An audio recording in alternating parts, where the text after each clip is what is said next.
मेरे सारे ससुराल वाले जान के पीछे पड़े हुए हैं कि मैं मार डालूंगा। एक हिंदू लड़की एक लड़के के प्यार में मुस्लिम बन गई। बहुत मारते हैं, मतलब बिना गलती के मारते हैं मम्मी को। उसकी माँ बोल रही कि इसको छोड़ दो और तुम शादी कर लो, दूसरी शादी कर लो। तो महनूर ये बताइए कि आप अनु से महनूर बनी क्यों, अपना धर्म क्यों बदला? तो उस टाइम का बर्ताव देख करके लगा कि नहीं सही जा रही हूँ, पर आज का बर्ताव देख करके पछता रही हूँ मैं। सीआईएसएफ में इनके पति हेड कांस्टेबल हैं और उसके बावजूद सास ननद का रहा है और आज भी वो लोग कहती हैं कि ईमान कबूल भी कर ली हो लेकिन तुम मेरी नज़र में हिंदू हो तो हिंदू ही हो। इस वजह से मुझे बहुत ज़्यादा टॉर्चर किया जाता है। मेरे 2 बच्चे हैं और एक बच्चा 9 साल का हो गया है, उसके सामने पीटा जाता है मुझे। भाई कभी आरा के स्टेशन पे बैठी रह रही हूँ, कभी कोर्ट के, कभी रमना मैदान में बैठी रह रही हूँ। वो बोल रहा है कि ये हिंदू की लड़की है, इसको ना जल्दी से साइड करो, चाहे जान मार के साइड करो। इतना तेज बन के अनु कुमारी से आपको महनूर बनना ही क्यों था?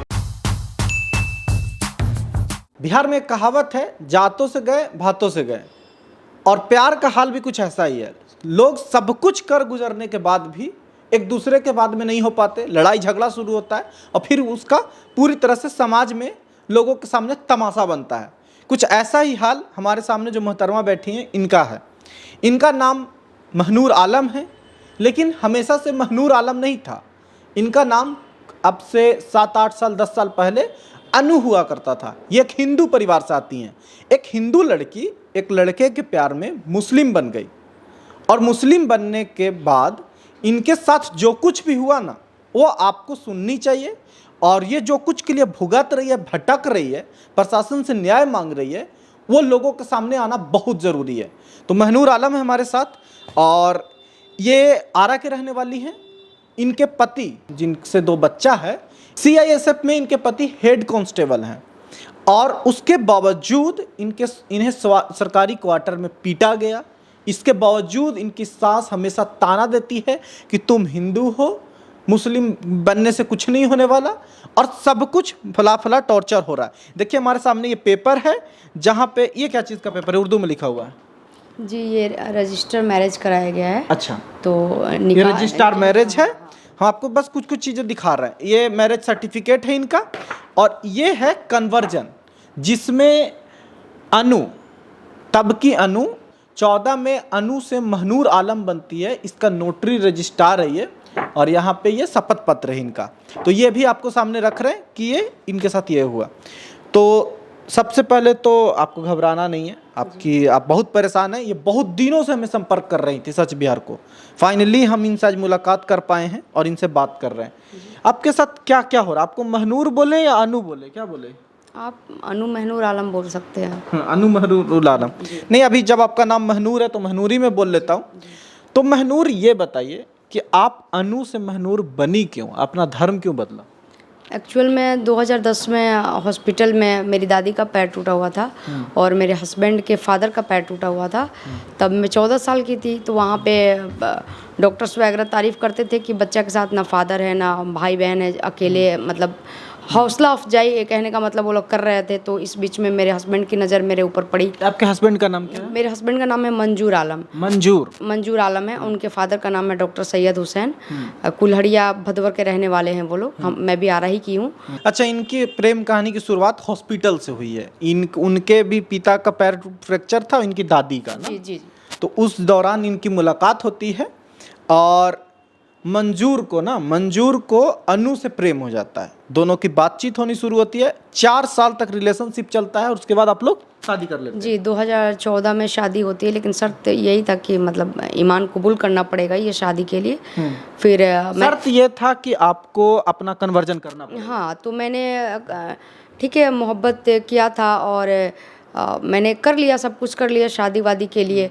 उसके बाद जैसे शादी हो जाती है, वही जो सास एक समय शादी करने के लिए पीछे पड़ी हुई थी, साथ में बैठती थी, और पूरी फैमिली जो ननद है, जेठानी लोग हैं, वो सारे मिल कर के उसके बाद जैसे शादी करके आती हूँ घर में, उसके बाद मेरे साथ टॉर्चर ये लोग करता है। बताइए महनूर जी, कि आपकी शादी, मान लीजिए आप कह रहे हैं कि जरूरी था कि कन्वर्जन करना शादी करने के लिए, क्यों जरूरी होता है? जब आपका प्रेम विवाह है ये, तो प्रेम तो अब जैसा भी इंसान होता है उससे होता है ना।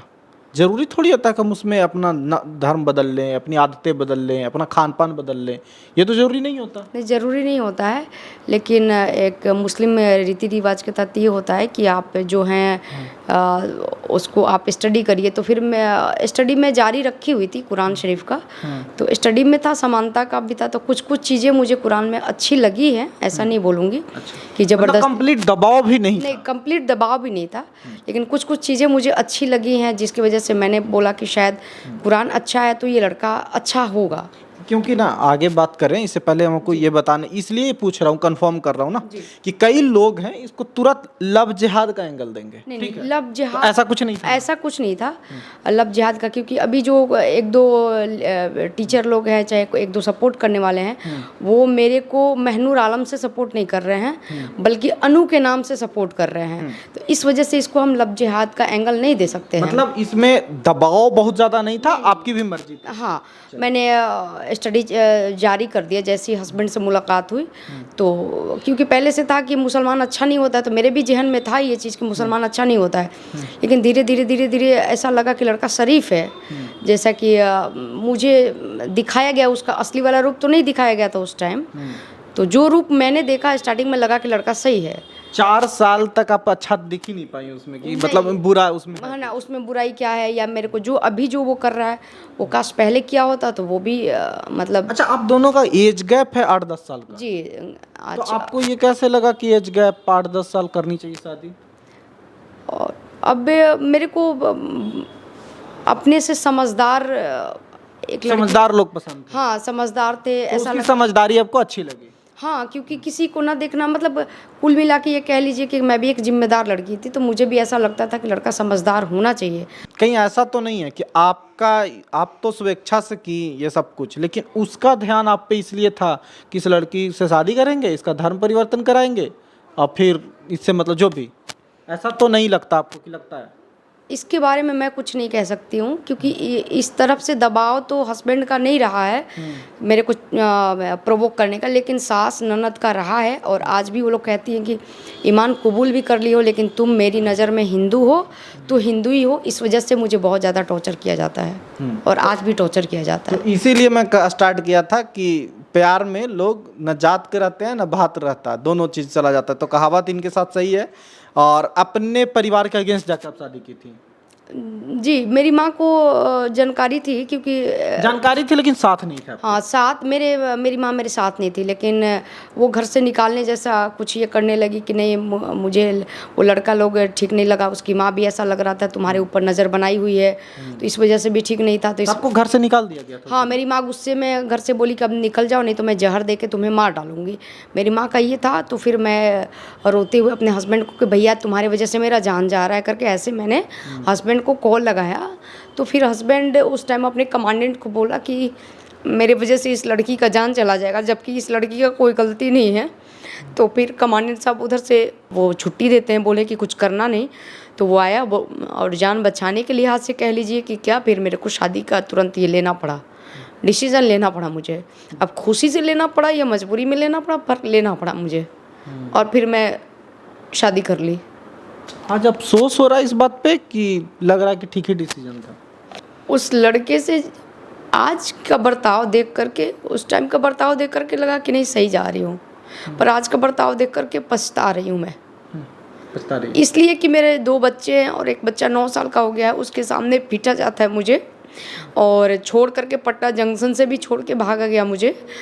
बच्चा भी हॉस्टल में गया कोलकाता छोड़ने के लिए, वहाँ से भी मुझे छोड़ के भागा। तो स्कूल के मैनेजमेंट ने मेरे को सरकारी क्वार्टर, यानी कि सोनभद्र में, यूपी में हूँ, तो वहाँ तक छोड़ने का वहाँ के पेरेंट्स लोग करवाया, वो लोग। अच्छा एक बात बताइए, ऐसा क्यों हुआ? शादी के 4 साल पहले तक रिलेशनशिप जब आपके थे, आप दोनों पे एक दूसरे से प्रेम कर रही थी, तब आपको कुछ नहीं लगा। शादी के बाद ही आपके साथ ये टॉर्चर क्यों शुरू हो गया? अब तो उसके अंदर की बातें नहीं बता सकते। सबसे ज़्यादा टॉर्चर कौन कर रहा है? उसकी माँ कर रही है क्या? उसकी माँ जो कहती है ना, वो कहता है।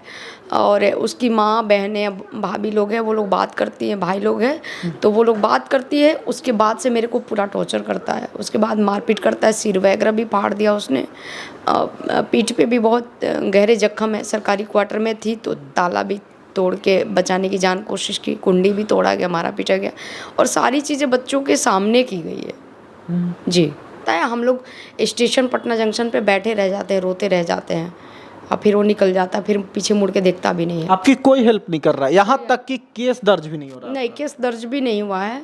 और गई थी थाना आप? थाना अनपरा थाना में गई थी, और वो लोग एक दूसरे पे टाल रहे हैं कि आप अपने डिपार्टमेंट को बोलिए, डिपार्टमेंट बोल रहा है कि थाना में एफआईआर करिए। फिर मैं आरा में आई हूँ, आरा में भी जो है एसएचओ साहब वो बोल रहे हैं कि ऐसे लड़की को तुम लोग छोड़ क्यों नहीं देता है, तलाक दो ना, तुम्हारे में तो 4 शादियाँ जायज़ है, तो तुम इसको तलाक दे दो और फिर दूसरी शादी कर लो करके।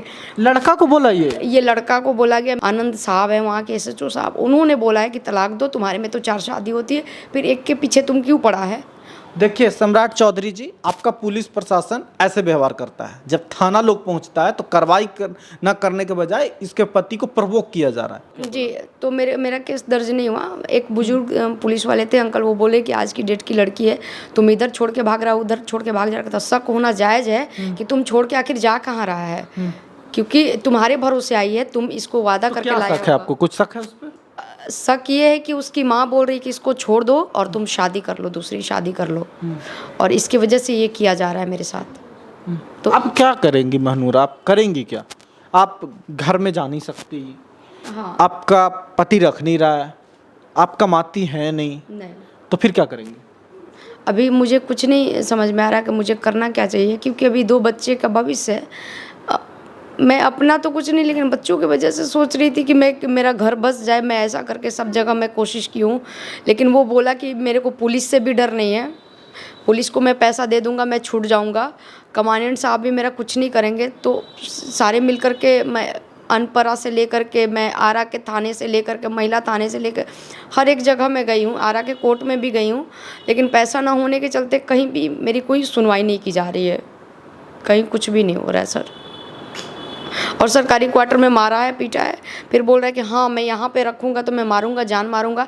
फिर वहाँ से साहब लोग बोले कि ठीक है मैडम आप चली जाओ, नहीं तो मार देगा, हम लोग क्या करेंगे, हम लोग भी ड्यूटी करते हैं रात दिन, तो आपके केस में इन्वॉल्व नहीं रहेंगे, तो आप ऐसा करिए कि आप चले जाइए, कोर्ट ही चले जाइए। ये कैसे होता है, हमको ये समझ में नहीं आता। ये लव मैरिज था, इस कदर का लव था कि भाई अब धर्म बदल ली इसके लिए, लेकिन उसके बाद भी उस व्यक्ति को ये समझ में क्यों नहीं आ रहा है कि जो लड़की मेरे लिए धर्म तक बदली है अपना, उसके साथ हमें कैसा बर्ताव करना चाहिए। देखिए इनके बच्चे हैं, बच्चों से हम बात करते हैं। पापा पिटाई मारते हैं आप लोग को भी? हाँ, जब मम्मी को मारते हैं तो हम लोग को भी मारते हैं। क्यों मम्मी को मारते हैं? मतलब बिना मतलब के जब भी आते हैं मम्मी अपनी माँ से बात करते हैं, हम लोग को मारते हैं। और मम्मी दादी को साहब की बात करके आप क्या बोलोगी? पापा मारते हैं क्या? हाँ, तो आप लोग कुछ नहीं बोलते? बोलते हैं लेकिन पापा नहीं समझते। अच्छा सही से बताओ, पापा जब मार पिटाई करते हैं, झगड़ा करते हैं, किसका ज्यादा गलती होता है, पापा का कि मम्मी का? पापा का। हाँ? पापा क्या करते हैं? मतलब क्या बोलते हैं, बहुत मारते हैं, मतलब बिना गलती के मारते हैं मम्मी को। तो पापा के साथ रहना चाहती हो आप लोग? नहीं। तो फिर कैसे पढ़ाई करोगे? आप तो पढ़ाई करते हो। पढ़ाई करता हूँ वहाँ पे, जहाँ पे पढ़ाई करता हूँ वहाँ पे 1 साल का फीस दिया हुआ है, और जो उसके आगे का पढ़ाई है वो मैं वहीं का एग्ज़ाम निकाल के फ्री में पढ़ लूँगा। वहाँ फ्री में भी पढ़ाया जाता है। लेकिन वो उनके साथ नहीं रहोगे? नहीं। बताओ यार, 8 साल के बच्चे के दिमाग में इतना कुछ चल रहा है अपने पिता के बारे में। और एक भाई है, इसका 2nd नंबर है, उसका नाम अबू सलेम है, अबू सलेम खुर्शीद है, गांव का नाम भूलन है उसी का। उसका वो फर्जी कागजात पे आर्मी में नौकरी हुई है। फर्जी कागजात पे आर्मी में नौकरी कैसे कर लिया वो आर्मी में नौकरी है। उसका 3rd नंबर भाई महमूद आलम है, गांव का नाम भोला है उसका, उसी ने नौकरी लगवाया है। और जो फर्जी कागज़ पे उसका अबू सलेम भाई नौकरी कर रहा है, वो बोल रहा है कि ये हिंदू की लड़की है, इसको ना जल्दी से साइड करो, चाहे जान मार के साइड करो, चाहे जैसे भी तुम लोग साइड करो, नहीं तो ये मेरा नौकरी ले लेगी और मैं कहीं का भी नहीं रहूँगा। सब कुछ आपके साथ इसलिए हो रहा है कि आप हिंदू हैं? हाँ, सब कुछ इसीलिए हो रहा है। और तो फिर तो आपको धर्म नहीं बदलना चाहिए था ना? तो अब मैं इस मैटर में मैं कुछ नहीं बोल सकती हूँ कि मुझे करना क्या चाहिए था। बस यही है कि ये लोग जो ऐसे बोल रहे हैं और मेरे साथ गलत व्यवहार कर रहे हैं, बस सज़ा मिलनी चाहिए कि मैंने सब कुछ किया। कैसे मिलेगा? आपका तो केस दर्ज भी नहीं हो रहा फिलहाल। आप लोग ही से विश्वास है, जनता से विश्वास है कि मेरे को इंसाफ दिलाया जाए। नहीं, मैं इसके बाद भी अगर आपका थाना आरा, क्या कौन सा थाना हमारा है? चांदी बहियारा थाना में आता चांदी है। बहियारा थाना। अगर थाना के एसएचओ साहब को अगर नहीं समझ में आ रहा है कि एफआईआर दर्ज करना चाहिए, तो हम आपको बताते हैं कि हम पहुंचेंगे, नहीं तो फिर कोर्ट से दर्ज करवाएंगे और फिर आपके खिलाफ भी हम कार्रवाई करवाने की कोशिश करेंगे, क्योंकि ये गलत बात है। आप लोग समझिए कि जब थाना तक एक विक्टिम पहुंचती है तो बहुत जद्दोजहद लगता है, बहुत सारे डर आशंका के साथ थाना लोग पहुंचता है। अब उसके बाद भी अगर आप मदद नहीं करेंगे तो व्यक्ति टूट जाता है। ये कैसे चलेगा? रह कहाँ रही हैं अभी? वही आरा में जहाँ तहाँ रह रही हूँ, कभी इधर रह रही हूँ, कभी इधर। कोई इंसानियत के तौर पे कोई एक टाइम का खाना दे दे रहा है, लेकिन दूसरे टाइम मेरे को भटकना पड़ रहा है, तो अभी कोई व्यवस्था नहीं मेरे और लिए। इस गर्मी में आप क्या कर रही हैं फिर? कैसे? वही कभी आरा के स्टेशन पे बैठी रह रही हूँ, कभी कोर्ट के, कभी रमना मैदान में बैठी रह रही हूँ। बस चल रहा है इसी। अब क्वार्टर में मेरा हस्बैंड आराम से रह रहा है, बीवी बच्चों को बाहर निकाल दिया, क्वार्टर में मज़े से रह रहा है। उसे कोई आपको क्या डर है कि आपके जान पे भी खतरा हो सकता है? जी बोला गया है कि आपकी जान को मार दिया जाएगा, ख़त्म कर देंगे हम। इसके लिए भले हम, इसका पूरा परिवार बोलता है कि हम लोग जेल में चले जाएंगे, जेल में रह लेंगे, वो मंजूर है, लेकिन हम लोग तुम्हारे जान को ख़त्म करके ही मानेंगे। इसमें अनवरी बेगम जो मेरी सास है, रिजवाना, बाबू, बबी, ये तीनों ननद हैं, और मेरी जेठानी लोग हैं। ये सब मिल के आपको नहीं? सारे मिल कर के मेरे को टॉर्चर कर रहे हैं। और यूपी अभी लास्ट आपको अपने पति से कुछ कहना होगा तो क्या कहेंगे? अभी मैं पति से बिल्कुल मैं नाराज़ हूँ। उसने एक माँ के कहने पे एक डाइवोर्स जो इस्लाम में होता है 3 तलाक का, उसने 3 तलाक बोला, लेकिन जब मैं बोली कि जाकर के मैं थाने को बताती हूँ, मोदी जी ने बैन किया है 3 तलाक, तो फिर उसने ऐसा चाल चला कि 1 तलाक का वीडियो बना लिया। बोला कि अब तो नहीं होगा ना, अब तो मेरे सब मोबाइल में सबूत तो कोई 1 तलाक का ही देखेगा, 3 तलाक का तो मैंने जुबान से बोला था। तो हर तरह से मेरे को टॉर्चर किया है उसने। आपको 3 तलाक देने की 3 तलाक भी दे दिया है बच्चों के सामने। जब मैं थाने जा रही थी तो बोला कि मुंह से बोला हुआ नहीं होता है, मैंने 1 तलाक का वीडियो बना लिया, तो एविडेंस तो 1 तलाक का माना जाएगा। और थाना में बोला कि हाँ मैंने दिया है, लेकिन 1 तलाक दिया है, 3 तलाक नहीं दिया है मैंने। तो ये ड्रामा कर रहा है, तो कल के तो ये 3 तलाक देके भाग जाएगा आपको। हाँ वो छोड़ के जा सकता है। तो मैंने तो आप क्या करेंगी? आप लोग देखिए, कई लोग ना जब आप देखेगा आपको कोसेगा इस बात के लिए कि इतना तेज बन के अनु कुमारी से आपको महनूर बनना ही क्यों था, जब आपका पति ये कर रहा था, पहले जान लेना चाहिए था। तो बहुत लोग ना आपके खिलाफ भी ये बात बोलने वाले हैं। हालांकि मैं आपकी स्थिति को समझता हूँ कि इंसान कई बार नहीं समझ पाता इतनी दूर की चीज़ें। ये मुझे पता है कि जनता मेरे ऊपर गुस्सा हो सकती है, होना भी जायज़ है। ठीक है, जो गलती किया वो गलती को माफ़ करते हुए मेरे को इंसाफ दिलाने में सब लोग मदद करें, कि जो उसने कुछ किया उसको सज़ा मिलनी चाहिए। मुझे कुछ समझ में नहीं आ रहा कि मुझे क्या करना चाहिए। अब कभी लगता है सुसाइड कर लूँ, कभी लग रहा है कि अगर जीऊँगी तो वो भी मार डालेगा मेरे को। तो सारे मेरे जान के पीछे पड़े हुए हैं जी। सारे जान के पीछे पड़े? मेरे सारे ससुराल वाले जान के पीछे पड़े हुए हैं कि मैं मार डालूंगा। तो देखिए भाई, एक अच्छी खासी लड़की का जीवन बर्बाद कैसे होता है प्यार करके, धर्म बदल के। बच्चों की ज़िंदगी कैसी हो गई ये देख लीजिए। इन्होंने अभी जब ये आई थी, दिखाइए इधर पे, तो इन्होंने बच्चों का बाल हटवा दिया दोनों का। तो मैंने पूछा कि बाल क्यों हटवा दी, कुछ हुआ है क्या? तो इन्होंने बताया कि गर्मी है इसलिए। अब सोचिए कि इनकी हालात ऐसी हो गई है कि ये सड़क पे रह के, स्टेशन पे रह के, कहीं भी ऐसे रह के गुजारा करना पड़ रहा है। पति सीआईएसएफ में अच्छा खासा कमाता है, वो पैसा देगा जिससे जीवन पालन चल सकता है, लेकिन नहीं हो पा रहा है। तो ये इनकी हालात है। सोचिए, ये बच्चा अच्छा खासा पढ़ने में है, स्कॉलरशिप के बदौलत या एग्ज़ाम पास करके पढ़ता है, कोलकाता में पढ़ाई करता है, इसकी बुरी हालत है अभी। और ये लोग सब मिलके सड़क पे भटक रहे हैं। ये हालात हैं। और पुलिस प्रशासन कैसे काम करती है ये तो आपने सुना। पुलिस प्रशासन बल्कि और इनके पति के घर वालों को सजेस्ट किया कि ताला लगा के चले जाओ। तो कैसे कोई कानून पे भरोसा करेगा? हमको बस ये जानना है। इनकी जो अपनी गलती होगी, और गलती भी क्या यार, एक लड़की को प्रेम हुआ, शादी कर ली, तब तक सब कुछ अच्छा था, क्या पता था कि आगे कुछ बुरा होने वाला है। बाकी आप राय ज़रूर दीजिएगा, और मैं आपसे एक गुजारिश ज़रूर करूँगा, इसको ना बहुत ज़्यादा ऐसे धर्म के चश्मे से उड़ेल के आप हिंदू सेंटीमेंट तो कोई मुस्लिम सेंटीमेंट जगा के मत देखिएगा। बहुत रिक्वेस्ट है, क्योंकि असली मुद्दा ना ऐसे चीज़ों में गायब हो जाता है। मैं मानता हूं कि इनकी एक तरफ से मिस्टेक हुई, लेकिन ये मिस्टेक तो किसी से भी हो सकती है। तो आप राय जरूर दीजिएगा। और पुलिस प्रशासन से मेरा रिक्वेस्ट है, बिहार के डीजीपी, डीआईजी साहब जो भी बोलते हैं सही बोलते हैं कि पुलिस प्रशासन केस दर्ज करना ही नहीं चाहता, और महिला पुलिस तो सबसे बुरा इस हाल में, सबसे ज़्यादा बुरा बर्ताव एक महिला के साथ थाने में महिला पुलिस कर रही है, केस ना दर्ज करके बल्कि उल्टा फुल्टा बोल के। तो ये हालात है।